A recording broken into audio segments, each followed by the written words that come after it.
Hello, my name is Mamta. Today I will talk about how you can talk about any disaster. Disaster like earthquake or flood, thunderstorm, rainfall, it can be anything. Okay, so in order to talk about such topics, what are the things that you are required? What are the tools that you are required to speak on such topics in English? So this is what I'm going to talk about in this video. Let's get started. So first thing that you are required is you need to have some basic vocabularies. You need to know some basic vocabularies in order to talk about any random disasters.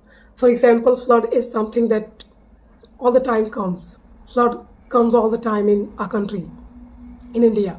So we should know how to talk about flood. For example, yesterday I was watching an interview of Kangana Ranaut where she was asked like what are the things that she is doing to solve the problem of people who are suffering from flood, because flood came in Uttarakhand and Kangana Ranaut is a MP from Mandi. So this is why she was asked about this problem, like flood problem. So she gave some stupid answer, but I got to know about flood, like flood came in Uttarakhand. So if you are going anywhere, like to any coaching or you are working on your English, you can be asked to talk about such topics.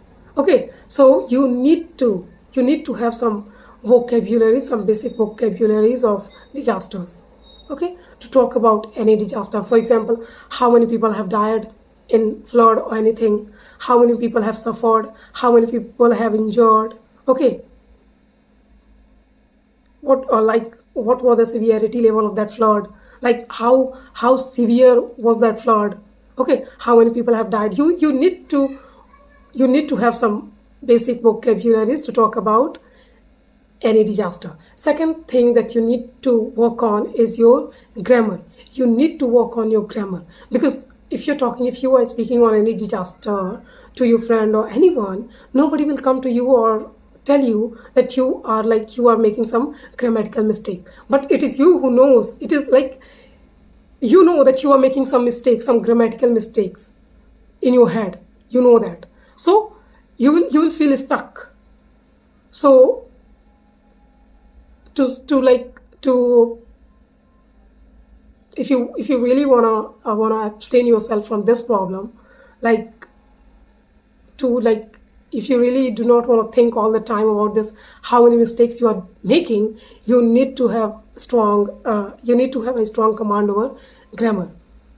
Okay, so what I have talked about two things. First one is you need to have a strong vocabulary, like some basic vocabulary about disasters, and second thing is you need to work on your grammar so that you feel confident about yourself while speaking any topic.